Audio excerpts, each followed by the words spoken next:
Bonjour à tous, frères et sœurs en Christ.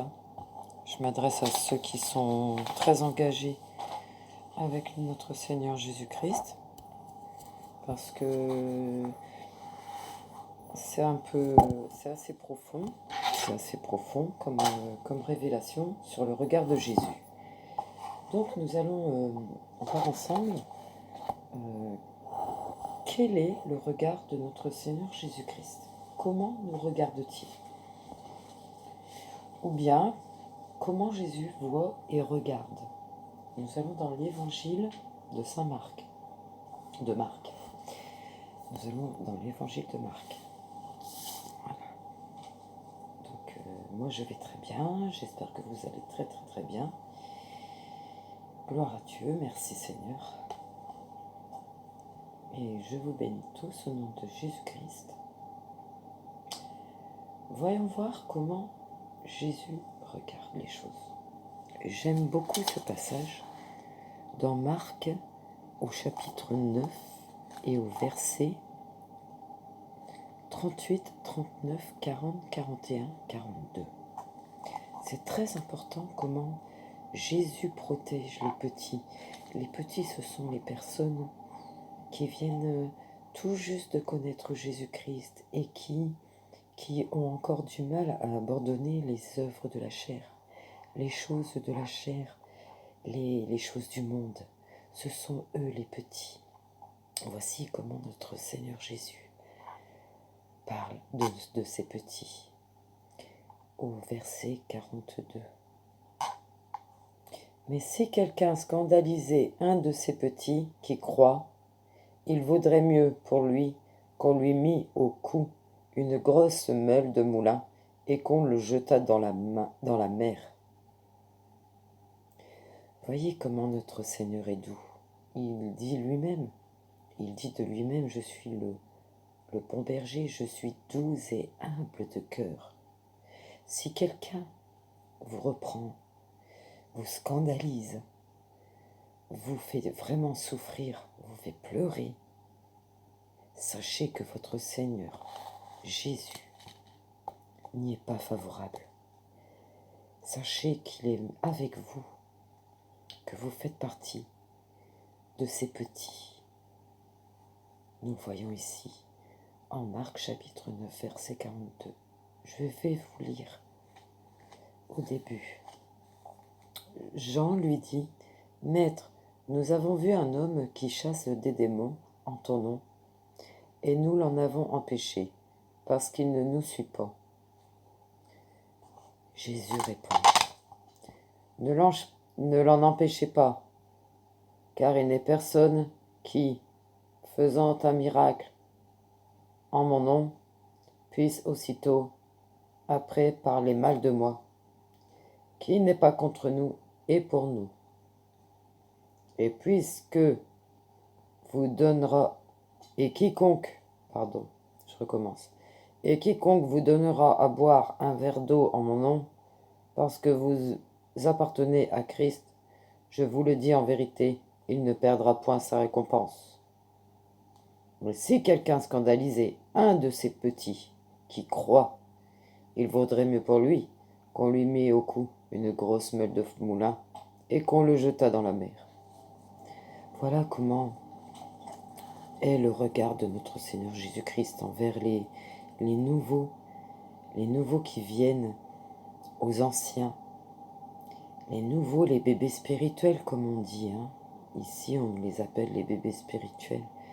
Ceux qui n'ont pas encore mis leur vie en règle, par exemple, ou ceux qui sont encore dans le péché, mais qui croient, ceux qui croient. Car, voyez-vous, au verset 38, Jean lui dit, « Maître, nous avons vu un homme qui chasse des démons en ton nom, et nous l'en avons empêché parce qu'il ne nous suit pas. » Parce que cet homme ne suivait pas Jésus et les disciples. Donc, Jean, il le jugeait. Il jugeait cet homme. Et Jésus l'a repris. Il dit, ne l'en empêchez pas. Voyez, vous méditerez sur ces versets et vous verrez le regard de Jésus. par rapport aux choses actuelles et présentes que nous vivons en ce moment. Dans notre marche chrétienne entre frères et sœurs, certains sont beaucoup trop durs. Je vais développer sur le regard de Jésus, sans pour autant développer le regard de l'autre. Et nous allons comprendre comment nous devons voir les choses, car l'élève n'est pas plus grand que le maître, et le maître c'est Jésus. Nous devons changer notre regard et ne plus être comme des gens qui disent « Maître, regarde cet homme » ou « Maître, regarde cette femme ». L'évangile de Marc,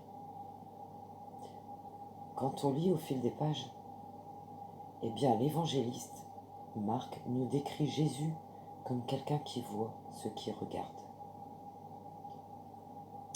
La première fois que Marc nous parle de Jésus comme quelqu'un qui voit, il se montre dans le récit de son baptême, au moment où il sortit de l'eau. Jésus vit le ciel se déchirer et l'Esprit descendre sur lui comme une colombe. C'est dans Marc, au chapitre 1, verset 10. Le regard de Jésus est un regard qui sait voir l'invisible. Waouh! Cette vision première va être à l'origine de son ministère. Waouh! Jésus voit dans l'invisible. Nous sommes appelés aussi, chers frères et sœurs, à regarder dans l'invisible, à sonder les esprits, à voir à travers les gens, à voir leur âme, l'état de leur âme. Parfois, ça nous arrive de voir, et parfois, ça nous arrive de ne pas voir. Comme Jésus, nous pouvons voir dans l'invisible. C'est un peu comme des songes, parfois des flashs, que nous avons aussi, des révélations. Ce sont les choses invisibles. Continuons sur le regard de Jésus. Puis le regard de Jésus se pose 2 fois sur 2 hommes qu'il va appeler. Il voit Simon et son frère André. Alors vous verrez ça dans Marc, chapitre 1, verset 16. Donc il voit Simon et son frère André. Puis Jacques et son frère Jean. Toujours dans Marc, chapitre 1, au verset 19. Donc, je répète, Marc, chapitre 1, versets 16 et 19. Le regard de Jésus est un regard qui peut introduire un appel à le suivre. Oh, waouh! Ce sera encore le cas pour Lévi, qui deviendra Matthieu, dans Marc, au chapitre 2 et au verset 14. Marc, chapitre 2, verset 14. Je reviens sur le regard de Jésus, qui est un regard qui peut introduire un appel à le suivre. J'ai vu Jésus il y a très longtemps, avant d'être engagé dans un mouvement de chrétiens. Je l'ai vu lors d'une prière de détresse. J'ai vu son regard, il m'a souri. Et c'est à travers ce regard que j'ai vu qu'il m'appelait. Il m'appelait vraiment. Et je suis allée à l'église de cette fête-là. J'étais tellement choquée, j'étais tellement émerveillée par cette vision, que je suis allée à l'église catholique un dimanche matin. Je me suis assise dans le fond et j'ai vu quelque chose de merveilleux. J'écoutais plus que prêcher le prêtre au micro. J'étais ailleurs. J'étais plus présente, j'étais dans une autre dimension. J'ai vu une autre vision, j'ai vu que j'étais au bord d'une falaise et qu'il y avait à l'autre bout d'une falaise une autre falaise. Et j'ai vu un pont suspendu et j'ai entendu une voix qui me disait « Est-ce que tu es capable de passer, de traverser Waouh! Deuxième révélation. Deuxième fois, le Seigneur s'est montré à moi. Par la vue. Dans ma vue, il a utilisé mes yeux. Il a utilisé mon imagination. Pour la deuxième fois, j'entendais. C'était une toute petite voix très inaudible, très discrète, très fine, très sourde, presque inaudible, qui me disait: es-tu prête à traverser le pont? Vous savez, c'est ces genres de ponts en bois qui bougent. Les ponts, comment on appelle ça? Les ponts suspendus. Mais il était très petit, ce pont. Il n'y avait qu'une personne qui pouvait traverser, tellement il était petit, tellement il était étroit. Il fallait que j'aie la force et le courage de traverser ce pont suspendu. Et j'ai dit: oui, Seigneur, de tout mon cœur, je traverserai ce pont. Même la peur au ventre, je traverserai ce pont parce que je t'ai entendu, mes yeux t'ont vu, j'ai entendu parler de toi, mais maintenant mes yeux t'ont vu. Alléluia, alléluia, amen. Alors ensuite, je poursuis. Ensuite, à nouveau, donc je vous transmets un petit témoignage comme ça pour vous montrer que le regard de Jésus et aussi notre regard à nous est important pour lui. Il utilise souvent mon regard. Je ne sais pas si ça vous arrive. Il utilise souvent mon regard. De voir les gens avec amour et pas avec jugement et condamnation. J'ai parlé lors d'une dernière vidéo sur le jugement. Et j'en ferai une sur la condamnation. Je dirais à ça, sur la condamnation, il n'y a plus aucune condamnation pour ceux qui sont en Christ. J'ai même envie de dire: gardez-vous de le faire. Lui qui a été condamné à notre place. C'est pour que nous ne soyons pas condamnés. Bref, je continue. Ensuite, toujours sur le regard de Jésus, ensuite, à nouveau, Marc nous parle de Jésus, qui voit ce qu'il ne voit pas d'emblée. Voilà. Marc nous parle aussi d'un Jésus qui ne voit pas ce qui ne se voit pas d'emblée. Vous voyez? Quelque chose qui n'est pas visible à l'œil nu. Jésus voit la foi. C'est ça qu'il voit, Jésus.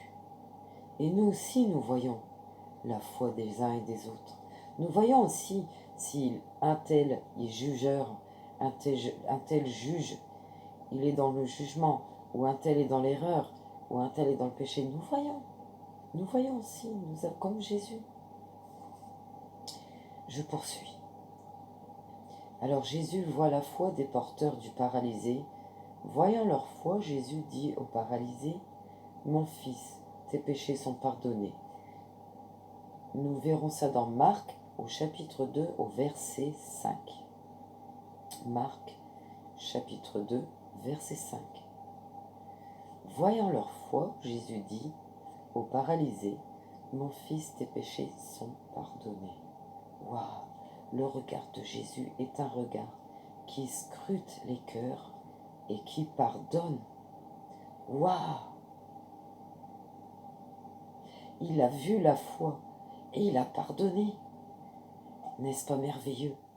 Jésus nous voit par notre foi et notre persévérance. C'est ainsi qu'il nous regarde. Il regarde notre foi, notre persévérance et notre obéissance aussi. Ne nous l'oublions pas. Ne laissons pas de côté ceux qui obéissent de toute leur force à sa parole, à ses principes, ses commandements et sa façon de vivre. Parce que ceux qui marchent avec Jésus essayent de lui ressembler, essayent de vivre comme il nous l'a enseigné. Jésus voit notre foi et notre persévérance. C'est ça qu'il regarde. Je continue. Mais le regard de Jésus peut aussi être un regard de colère. Ah, ça c'est moins agréable à vous expliquer. Mais moi je prends ça d'une bonne façon. Je prends ça comme un papa fidèle qui corrige son enfant. Parce que s'il ne me corrigeait pas, c'est qu'il m'aurait laissé tomber. J'ai eu un père charnel.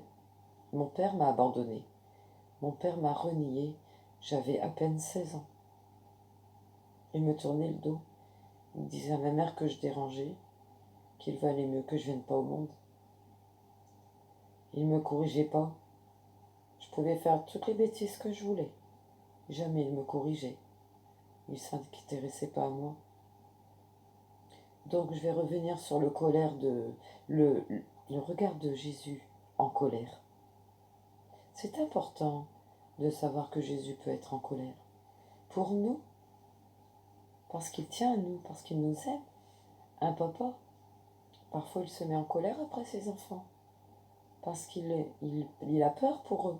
Il a peur que ses enfants tournent mal, finissent mal, ou des fois il dispute au passage piéton. Et il dispute après ses enfants. Il dit: mais voyons, n'as-tu pas vu le bonhomme rouge? Il crie parce qu'il a peur que son enfant n'apprenne pas à traverser.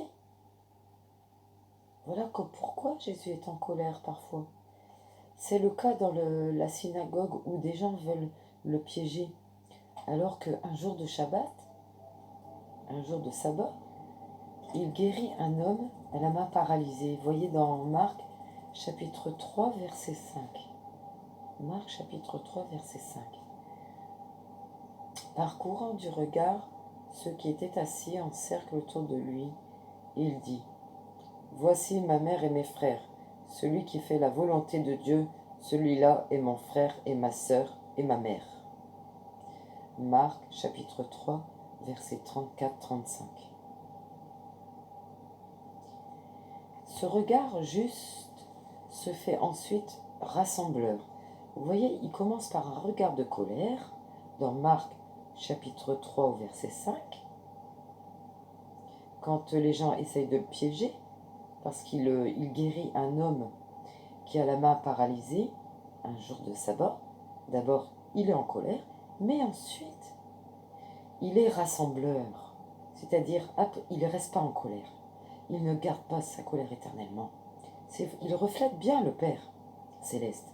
Jésus, c'est le modèle, la copie conforme du Père, parce qu'il dit lui-même: le Père est en moi et moi je suis dans le Père. Vous comprenez? C'est pour ça qu'il dit: le Père est en moi. Qui m'a vu a vu le Père. Donc nous voyons ici le Père aussi à travers Jésus. Donc Jésus, il n'est pas en colère longtemps. Il a ensuite, aussitôt, un regard juste, rassembleur. Juste et qui se fait ensuite rassembleur. C'est-à-dire, en Marc chapitre 3, 34, 25, verset 34-25, il parcourt du regard ceux qui étaient assis en cercle autour de lui, et il dit: voici ma mère, mes frères, et parce que celui qui fait la volonté de Dieu, celui-là est mon frère, ma sœur, ma mère. Voilà, il rassemble là, il rassemble. Avec son regard, il sait qui lui appartient. Il sait qui marche avec lui. Il sait qui coopère avec lui, qui est son ami. Il sait. Et il te regarde avec ta foi, ta persévérance et ton obéissance. Encore une fois, j'ai envie de dire, faites attention à votre regard. Ne condamnez pas. Aux petits, comme dans le verset 42, si quelqu'un scandalise un de ces petits qui croient, vous connaissez la suite. Il veut dire par là que certaines personnes qu'on rencontre qui viennent à Jésus, ils ne sont pas encore baptisés. Ils n'ont pas encore changé leur vie. Leur vie n'est pas encore en règle. Ils vivent encore en concubinage. Certains n'ont pas encore lâché l'alcool. Certains sont encore piégés par les médicaments ou les drogues. De grâce, je vous en supplie, ayez le regard de Jésus. Jésus a dit à Marie-Madeleine: je ne te juge pas. Comprenez, bien-aimés frères et sœurs, que ça blesse Ça blesse les petits qui viennent à Jésus, les nouveaux, ceux qui viennent d'arriver. Ça les blesse, ça les met en... Ils s'autoprotègent, ça les brusque, ça les braque. D'avoir affaire à des hommes ou à des femmes qui agissent de la sorte, avec un regard dur. Est-ce que Jésus a eu un regard dur? Je poursuis. Donc nous avons vu Jésus qui voit l'invisible, Jésus avec le regard de colère et Jésus avec le regard rassembleur. Et nous allons voir aussi que Jésus voit la souffrance. Jésus est celui qui voit la souffrance. Soyez donc consolés. Il voit la souffrance humaine. Son regard cherche celui qui souffre. Waouh! C'est merveilleux. N'est-il pas merveilleux, notre Seigneur? Grâce lui sera rendue et gloire et alléluia. Son regard cherche celui qui souffre. Alors qu'il est écrasé par la foule, Jésus regarde... Alors nous allons dans Marc chapitre 5, verset 32. Alors qu'il est écrasé par la foule, Jésus regarde autour de lui pour voir la femme qui a touché le pan de son manteau, espérant être guérie de ses pertes de sang. Jésus voit aussi l'agitation et les gens qui pleurent, la fille de Jaïrus, dans Marc chapitre 5, verset 38. Le regard de Jésus n'est pas un regard indifférent cette fois-ci. Nous avons vu les regards, mais celui-ci c'est un regard qui n'est pas indifférent. Jésus n'est pas indifférent à ta souffrance. Il n'est pas indifférent à celui qui souffre.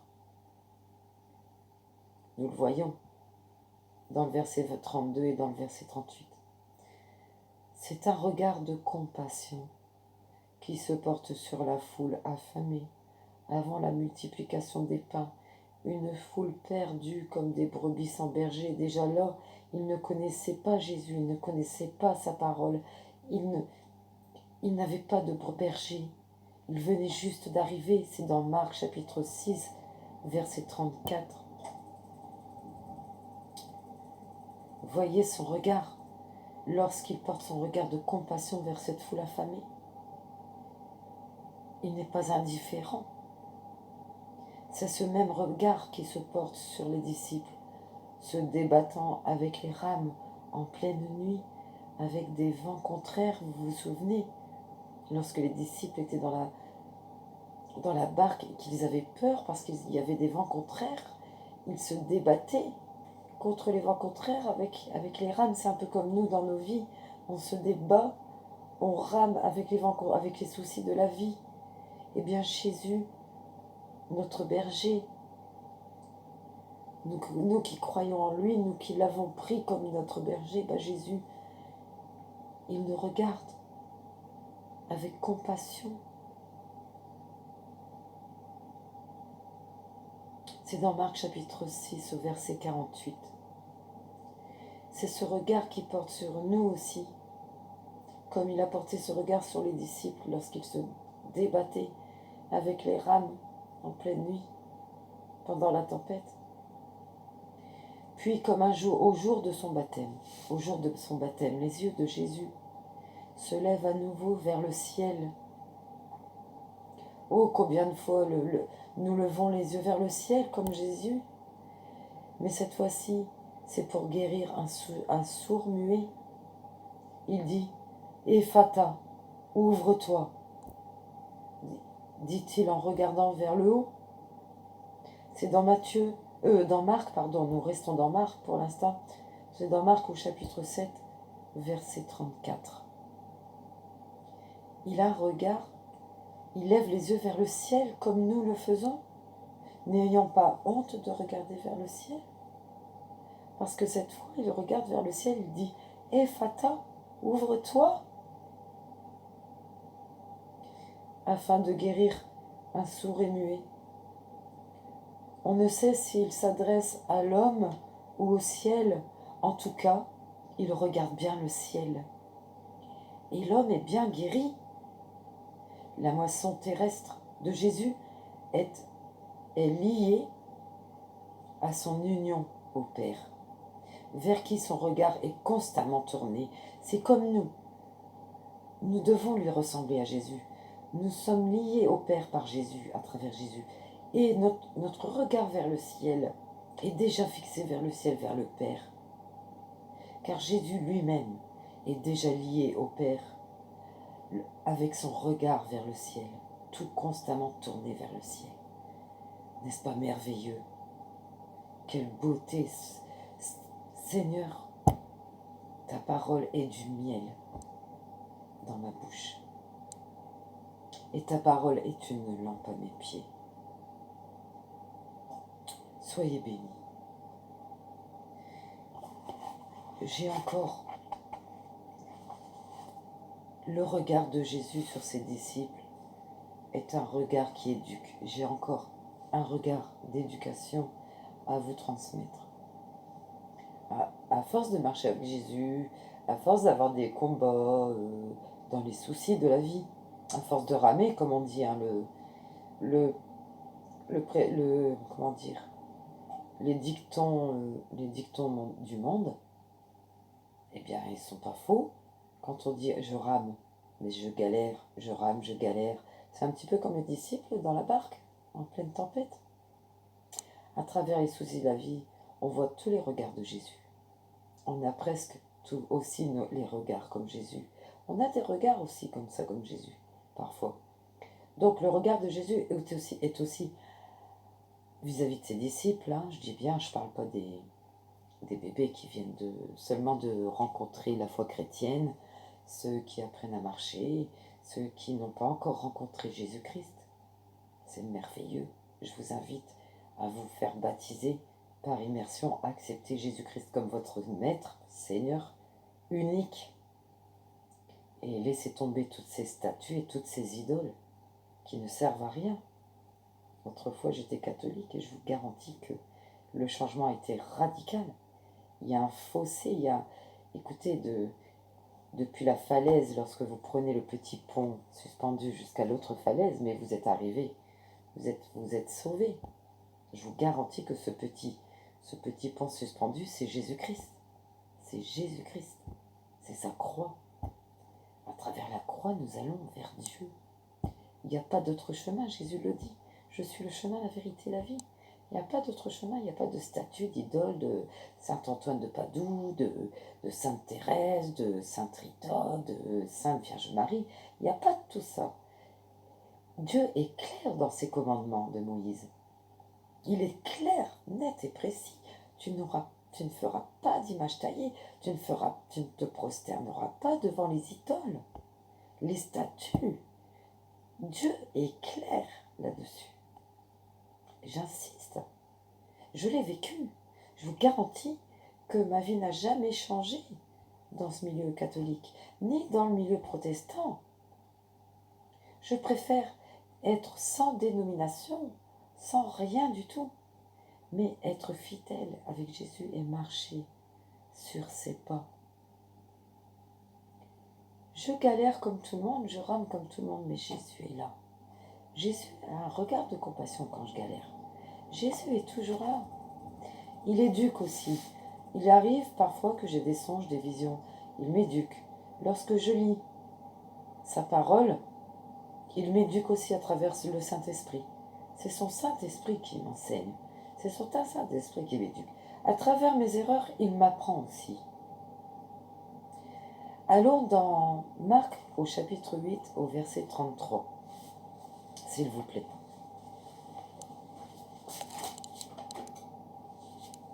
Nous allons voir que Jésus éduque. En Marc, chapitre 8, verset 33. Alors, voyant ses disciples, Jésus interpella vivement Pierre.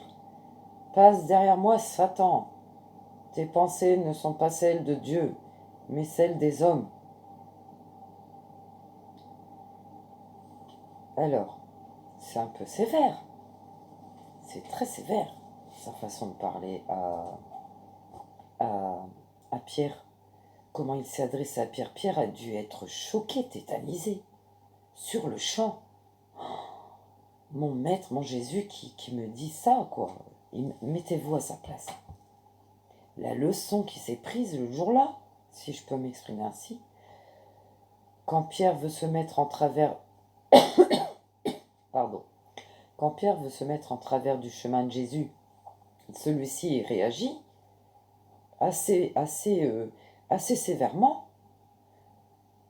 Voyant ses disciples, Jésus interpella vivement Pierre. « Passe derrière moi, Satan. Tes pensées ne sont pas celles de Dieu, mais celles des hommes. » Waouh! Voyant ses disciples empêcher les enfants de l'approcher, il va même se fâcher contre eux. Voyez dans Marc, chapitre 10, au verset 14. Il va se fâcher contre ses disciples, parce que les disciples voulaient empêcher les enfants d'approcher Jésus. Il se fâche. Oh, quelle beauté d'avoir un père! N'est-ce pas merveilleux?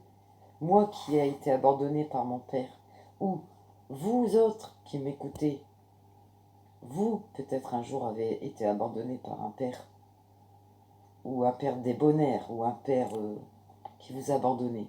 Sachez que vous avez un père avec Jésus. Vous avez un père en Jésus-Christ. Et Dieu, notre Père céleste, le Père céleste et Jésus n'ont pas les mêmes attributs, n'ont pas la même place, mais ils sont un, ils sont unis. Bon, ça sera... Je vous expliquerai ça plus tard, parce que ça c'est un peu plus compliqué. Restons centrés sur Jésus, restons concentrés sur Jésus. Notre modèle, notre maître, notre meilleur ami, notre Père, celui qui, notre instituteur, notre berger, celui qui nous instruit. Voyez de quelle fermeté il nous instruit. On le voit dans Marc 8, 33 et Marc 10, 14. Mais aussitôt après, par 3 fois, le regard de Jésus se fait amour. Aussitôt après, à chaque fois, je vois que le regard de Jésus ne reste pas longtemps en colère ou dur. Il n'est pas en colère longtemps et il n'est pas dur longtemps non plus. Aussitôt, là, après avoir repris Pierre, il le prend par l'épaule, sur l'épaule, et il lui donne de l'amour, comme pour le consoler, parce que Pierre, il est choqué sur le coup. Pierre reçoit une châtaigne de la part du maître, c'est choquant, parce que c'est pas n'importe quel maître, là, il s'agit du grand Jésus. Donc, imaginez, mettez-vous à la place de Pierre. Mettez-vous à la place de Pierre. Le coup qu'il a pris, quoi. Donc, aussitôt après, Jésus, 3 fois, revient avec un regard d'amour. Ce regard, il se porte sur celui qu'on appelle le jeune homme riche. Bien sûr, d'abord sur Pierre, il porte sa main sur son épaule comme pour le consoler. Lorsqu'il dit « Laissez venir à moi les petits enfants », je rends grâce à Dieu de ce qu'il a caché ces choses. Oh pardon. Je rends grâce à Dieu de cacher ces choses aux sages, mais qu'il les a révélées à ses petits-enfants, aux petits-enfants. C'est ainsi qu'il a redonné du réconfort à Pierre. Aussitôt, il a un regard d'amour par 3 fois. Nous verrons son regard d'amour dans les Écritures. En Marc, toujours au chapitre 10, nous allons aller au chapitre 10, au verset 21, 23 et 27. Là, on approfondit que le regard de Jésus, afin que nous ayons nous-mêmes le même regard. Mais vous savez, quand vous repromenez votre enfant, vos enfants, ou une personne qui a besoin de conseils, ou d'être guidée, ou une personne qui cherche à être guidée, ayez ce même regard. Revenez avec amour. Ne gardez pas votre colère. Et rattrapez-vous tout de suite. Par amour, une petite parole de réconfort, quelque chose de doux, quelque chose de gentil. Voyez, avec l'homme riche, au verset 21, donc nous sommes dans Marc chapitre 10, au verset 21 avec le jeune homme riche, sur les gens qui l'écoutent. et qu'il appelle mes enfants. Pardon. Excusez-moi. Celui qui l'écoute et qui l'appelle mes enfants. En fait, si il les appelle les enfants, mes enfants, c'est un père.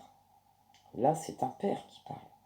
Puis, les disciples inquiets de leur salut, mais que Jésus rassure, pour rassurer les disciples, il dit « Tout est possible à Dieu » au verset 27. Waouh, c'est rassurant. Il donne l'assurance à nous qui comptons sur Jésus, notre Maître, qui comptons sur sa parole. Il nous dit, il faut croire à sa parole, il nous dit tout est possible à Dieu. Ah mais alléluia, gloire à Dieu. C'est comme ça que nous devons parler aux petits, à ceux qui viennent à Jésus nouvellement. Pas avec du bâton à leur faire peur. C'est pas comme ça qu'ils vont venir, qu'ils vont marcher avec Jésus. C'est pas comme ça. C'est pas en les brutalisant, en les choquant, en les scandalisant. Au contraire, vous allez les faire fuir. Alors voilà, Jésus dit à ses disciples qui s'inquiètent pour leur salut, tout est possible à Dieu. Waouh! Et quand il entre à Jérusalem pour vivre la passion, Jésus, Marc nous dit que Jésus, il inspecte du regard toutes choses. Il regarde tout autour de lui. On le voit un petit peu dans le film. Ça dépend des versions, mais j'ai vu dans un film de Jésus, sur Jésus, qu'il regarde avec tout autour de lui, avec son regard. C'est dans Marc, nous allons au chapitre 11, verset 11. Au verset 11 du chapitre 11 dans Marc, toujours dans Marc. Regardez comment il regarde la foule. Il inspecte tout autour. Il inspecte toutes choses. Comme s'il regardait ce qui allait lui arriver. Comme si il était en train de voir, comme s'il regardait ce qui allait lui arriver. Puis, ce même jour, il voit le figuier stérile.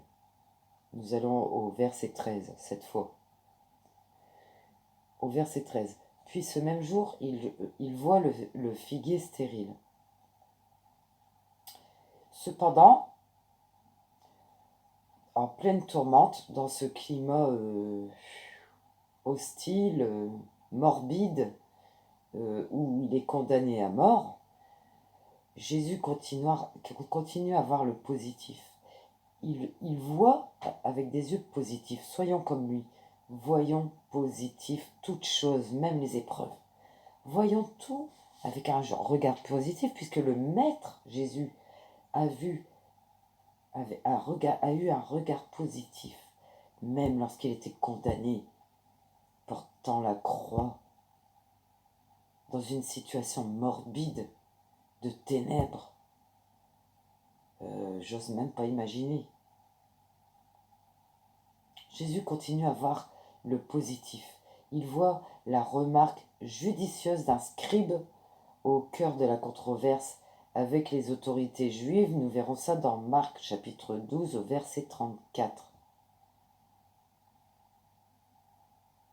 Et il voit parmi la foule la veuve qui verse son obole. Ça, c'est au verset 41 et 42. Ça vaut le coup de s'arrêter sur certains versets. Alors, 12, 34.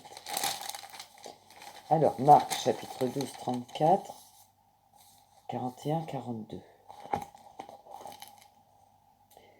34. Jésus, voyant qu'il avait répondu avec intelligence, lui dit, « Tu n'es pas loin du royaume de Dieu. » Jésus voyant, on voit bien Jésus qui voit. On voit bien Jésus qui voit, il voit judicieusement, il voit avec intelligence, il continue, son ministère. Il continue de voir avec intelligence. Il continue à sonder l'intelligence des gens, malgré la position délicate dans laquelle il est. Et personne, alors je continue le verset, et personne n'osa plus lui poser de questions. Waouh! Comme il est grand, notre Seigneur. Comme il est grand. Comment ne pas l'adorer? Comment ne pas l'adorer? Alors, je reviens au verset 13 pour le figuier. Verset 13. Alors, ils envoyèrent auprès de Jésus quelqu'un, des pharisiens et des éphéréens, et de se prendre par ses propres paroles. Alors, non, je crois que je me suis trompée de verset. J'étais au marqué Marc 12. Ça, c'est quand... oui, voilà. Personne n'osait plus l'interroger. Alors, au verset 41, on avait dit. Voilà, c'est ça. J'ai perdu le fil. Au verset 41, donc je vais devoir poser la Bible, sinon je n'arriverai pas à lire. Jésus s'étant assis vis-à-vis du tronc, regardez comment la foule y mettait de l'argent, plusieurs riches mettaient beaucoup. Regardez comment il observe. Vous voyez comment il observe? Il a un regard observateur. Il vint aussi une pauvre veuve, et elle y mit 2 petites pièces, faisant un quart de sou. Alors Jésus, ayant appelé ses disciples, leur dit, je vous le dis en vérité, cette pauvre veuve a donné plus qu'aucun de ceux qui ont mis dans le tronc. Vous voyez quel regard il a? Il a un regard très dans le détail. Croyez-vous que Jésus est en train de vous regarder en ce moment? Croyez-vous que Jésus est en train de m'observer en ce moment? Il a un regard observateur, j'ai envie de dire. Il voit le positif. Alors, il voit le positif, ça c'est quand on peut lire, nous verrons en figuier. Alors, le figuier, chapitre 11, au verset 11. Voilà. Chapitre 11, verset 11. J'arrive à lire comme ça. Jésus entra à Jérusalem dans le temple quand il eut tout considéré. Vous voyez bien encore une fois qu'il regarde, il observe, il scrute du regard. Comme il était déjà tard, il s'en alla à Béthanie avec les 12. Le lendemain après qu'il fut sortir de Béthanie, Jésus eut faim. Apercevant de loin un figuier qui avait des feuilles, il alla voir s'il y trouverait quelque chose, et s'en étant approché, il se trouva que des feuilles, car ce n'était pas la saison des figues. Que jamais personne... Alors, prenant alors la parole, il lui dit, que jamais personne ne mange de ton fruit. Et ses disciples l'entendirent. Oh là là là là! Alors, le figuier est stérile. Il est un peu fâché. Parce qu'il constate qu'il n'y a pas de fruits. Il parle au figuier. Mais il voit quand même le positif. Poursuivons. Ils arrivèrent à Jérusalem et Jésus entra dans le temple. Il se mit à chasser ceux qui vendaient et qui achetaient dans le temple, etc., etc. Vous connaissez la colère. Là, quand il a vu qu'il y avait des marchands dans le temple. Voilà.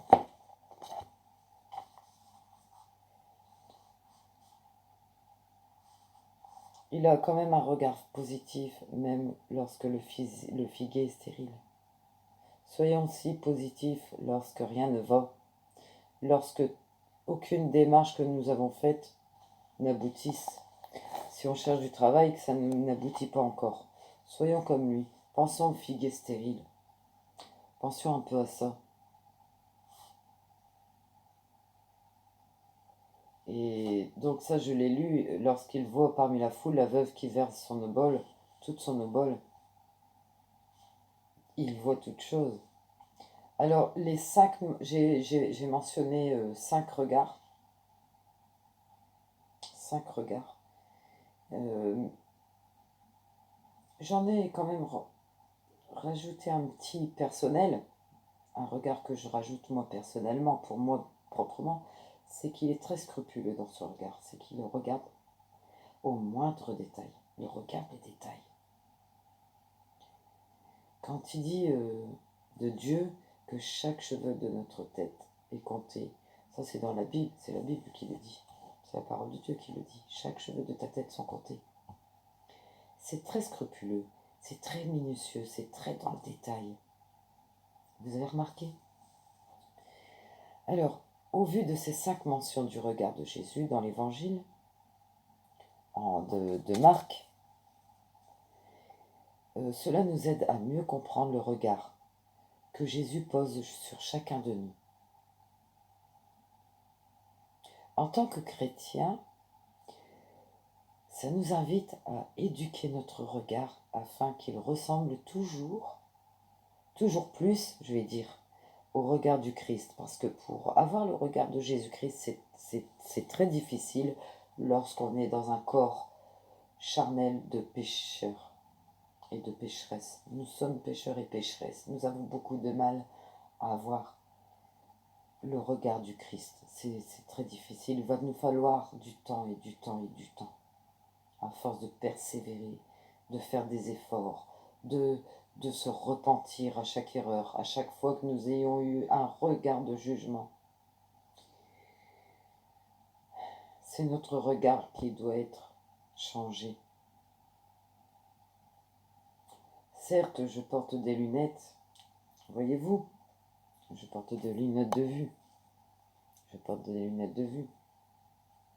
Mais si je changeais mon regard, peut-être que parce que je n'aurai plus de presbytie. Non, oui, c'est ça, presbytie. C'est pour voir, c'est pour lire de près.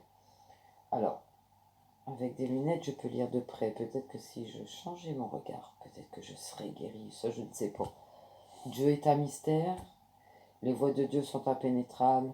Peut-être qu'il me laissera avec des lunettes, peu importe, soit. Mais c'est ma façon de voir les choses, c'est ma façon de penser. Chacun est libre de se penser à sa façon. Toujours, ça c'est moi qui rajoute ça. Peut-être que j'en fais pas une théorie. Peut-être que si je change mon regard, peut-être que je serai guéri de mes yeux. Voyez-vous? C'est un exemple que je vous dis. C'est une hypothèse, voilà. Je suis dans une hypothèse. Mais pourquoi pas? À Dieu, tout est possible. Voilà ce qu'a répondu Jésus pour assurer ses disciples. Tout est possible à Dieu. Alors, un regard tourné vers le ciel et vers le monde des hommes, un regard qui appelle, un regard qui éduque, et un regard qui peut faire des reproches, un regard qui peut se mettre en colère, un regard, ah oui, de compassion, un regard qui aime, et un regard positif, qui est positif même dans l'hostilité, même dans l'affliction, même dans la difficulté. Et c'est cela le regard divin de notre Père. Il est là le regard divin de notre Père céleste. Il est en Jésus-Christ, le regard divin de notre Père céleste. Si vous avez été bénis à travers cette petite exhortation qui va vous encourager, qui va vous fortifier, eh bien, je m'en réjouis et je rends grâce à Dieu. Que toute la grâce revienne à Dieu. N'est-il pas merveilleux notre Dieu et notre Père et notre éducateur et notre maître? Oh, il est éducateur pour moi. J'ai beaucoup appris avec lui et j'ai pas fini d'apprendre. Mais je crois qu'on n'a jamais fini d'apprendre puisqu'il est infiniment grand. Soyez bénis. Je vous bénis au nom de Jésus-Christ, Yeshua Mashiach.